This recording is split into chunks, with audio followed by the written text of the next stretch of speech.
Hey love bugs, welcome back to another Tarot Lover Reviews. Today we are taking a look at the Light Visions Tarot. Now this is the Little Light Visions Tarot. So because it's smaller and it's in a tin. So I want to make sure that I mention that ahead of time in the beginning of this video before you start watching, because there is a full-size version to this tarot deck as well.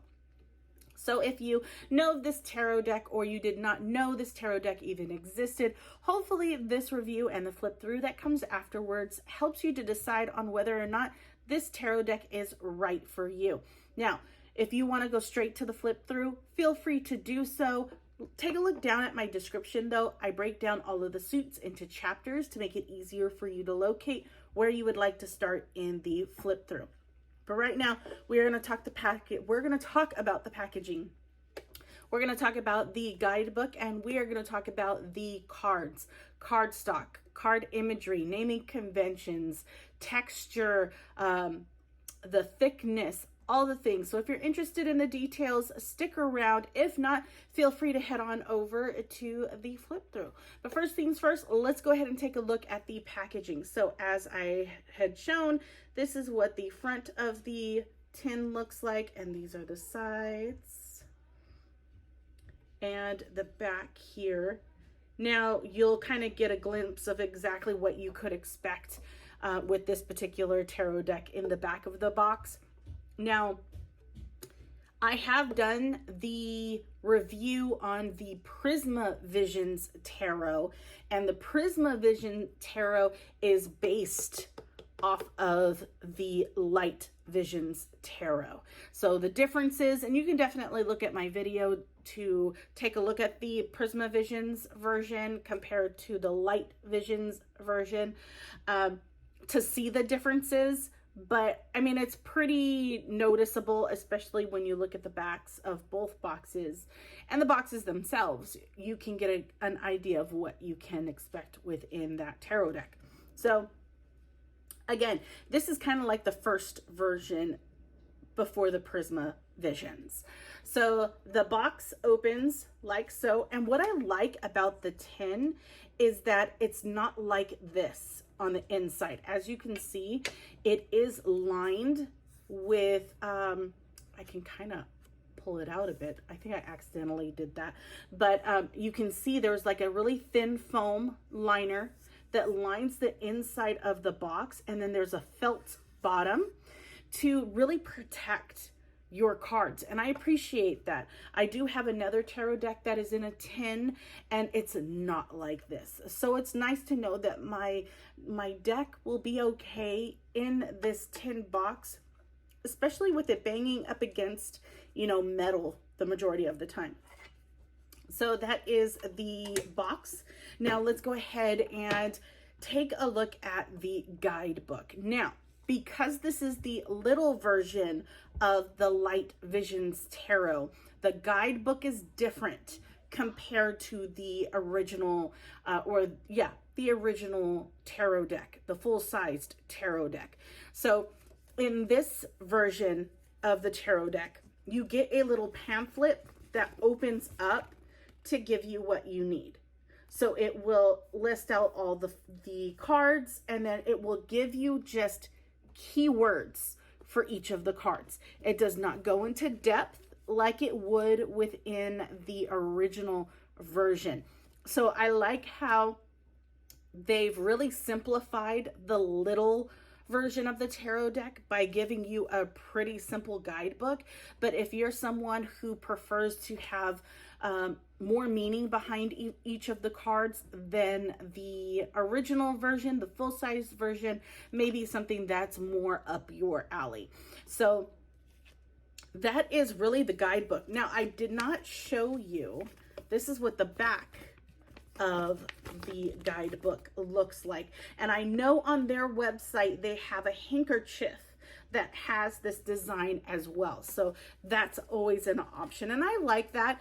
And okay, I'm going to say I bought all three decks that are available, currently available at my at a tarot shop that I had visited. They had the Prisma Vision, the Light Vision, and then the Oracle deck, and the name for that one escapes me, so I apologize. But I got the 2 tarot decks and then the Oracle deck version of this. So each one of them are the little versions, and each one of them has this pamphlet. I was thinking that I would have probably got lucky and, you know, each one of them makes a larger picture. No, the Prisma Visions and the Light Visions Tarot both have the same background, whereas the Oracle deck does not have the same background. It's a little bit different. Be on the lookout for that review. I will be doing that next as well. But yeah, that is the guidebook. Now, I will also say, before we get into the cards, I will also say they did mention on their website the differences as well between the little version and the original version. The full-size version is the full-size version, you get a mystery tarot card. So there are 79 cards in that deck. This particular one that we're reviewing right now does not come with a mystery tarot card. It's only for the original sized tarot deck. So that's another thing, another reason why you should technically get the original version instead of the little version. But I am on a budget and it was more affordable for me to buy the little version compared to the full-size version. So yeah. Okay, so let's go ahead and talk about the cards. So let's take a look at the backing of the cards. This is what that looks like. And as you can see, it is a matte finish. Okay. It is a very nice matte finish for sure. I like the texture on these cards. They don't feel super flat. I don't know how to explain it, but it's a very nice matte texture to the cards. You are getting quality. Even if it's a smaller card, you are getting quality in this deck for sure. The cardstock is on the thicker side. I'm afraid to bend any more than this because of how thick the cards are, and if I were to bend any more, I'm afraid that it's going to keep that shape on that card, and I don't want to do that. I like to take care of my tarot decks. So the cardstock is pretty thick. Is it too thick to where you can't shuffle it in a riffle shuffle or a poker shuffle style? Yes, because I can barely bend it, and we're going to talk about the sides in a second. I can barely bend it. So I would say the cardstock's pretty thick, and I mean, I would like the cardstock to be a little bit thicker because the cards are on the smaller side. I would like that extra structure with smaller cards. But yeah, that is the card texture. That's the cards. Oh, well, actually, we didn't talk about the card size.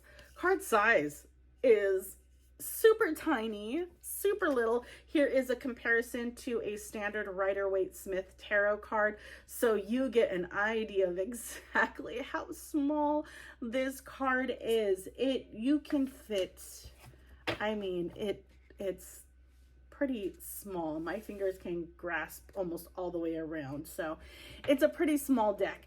And just kind of getting used to that because all of the tarot decks that I have are original size. It's interesting. It's a change because it's just smaller. It's cute. It's cute.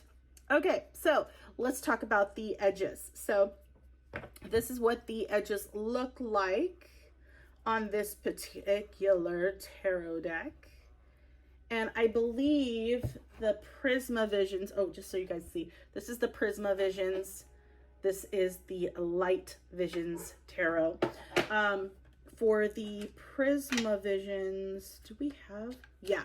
So the Prisma Vision, I couldn't remember off the top of my head. The Prisma Visions Tarot is in silver.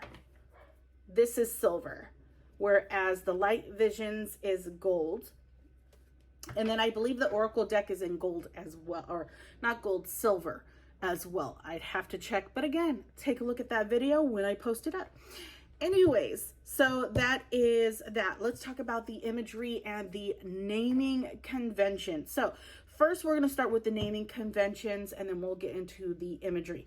So I'm basing all of the information, all of the comparisons, I'm basing it off of the Rider-Waite-Smith imagery and naming convention. Why? Because a lot of the guidebooks out there that you can purchase are based off of that imagery.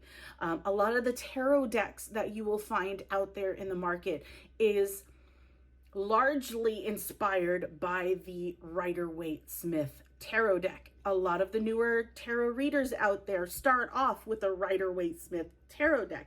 It is a staple in the tarot community. So I like to make those comparisons to that tarot deck so that you get an idea. If you want to expand away from the Rider-Waite-Smith tarot deck, you have some options. You know what to look out for. So with this particular one, starting with the naming conventions, and this is all your major arcana, all your minor arcanas in the 4 suits. So Pentacles, Cups, Wands, and Swords. That is the standard with a Rider-Waite-Smith, having that in mind.